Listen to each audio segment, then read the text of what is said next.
Jadi ini pasar kita kan masih terbesar adalah China, India ya, Eropa sebagian ya. Nah ini katanya demand menurun dan kemudian ada persaingan dari produk lain sebagai bunga matahari. Kok bagaimana cerita? Dan tadi dikatakan bahwa harga sawit kok bisa dianggap lebih mahal. Itu kan aneh juga ya? Ya, memang betul. Memang cukup aneh. Bunga matahari yang produktivitasnya jauh lebih kecil dibandingkan sawit, bisa harganya menjadi lebih murah. Nah ini yang perlu kita juga harus introspeksi terhadap kebijakan kita. Nah ini waktu terjadi salah satunya pelarangan ekspor di tahun 2022, mereka merasa tidak aman kalau mereka hanya mengandalkan minyak nabati dari Indonesia. Akhirnya mereka melakukan penanaman terus menambah. Mereka tidak ada deforestasi, mereka tidak perlu sertifikasi.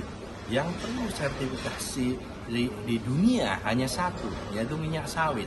Yang lain tidak perlu sertifikasi. Dan yang ngatur mereka ya? Dan yang mengatur mereka. Nah itulah kenyataan saat ini. Ya.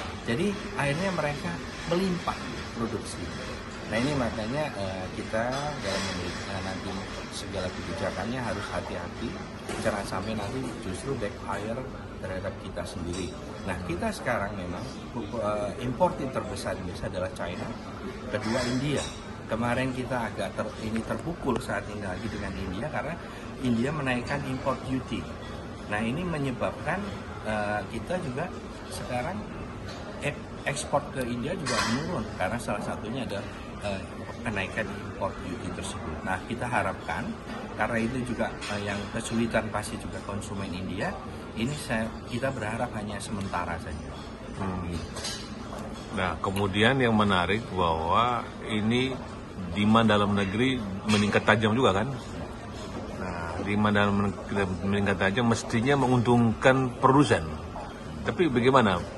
Lebih bagus ekspor atau pasar dalam negeri? Ya, sebenarnya bagi perusahaan sawit ya. Baik, sebenarnya saat ini tuh sebenarnya tidak ada perbedaan ya. Yeah. Artinya bahwa antara pasar luar negeri, pasar dalam negeri. Kenapa demikian? Karena harga dalam negeri pun itu patokannya adalah harga internasional. Gitu. Jadi semua karena itu seluruh minyak nabati. Jadi itu seperti itu. Jadi sebenarnya tidak ada. Tapi yang perlu kita justru kenapa kita harus tetap mempertahankan ekspor kita? Karena itu pangsa pasar kita.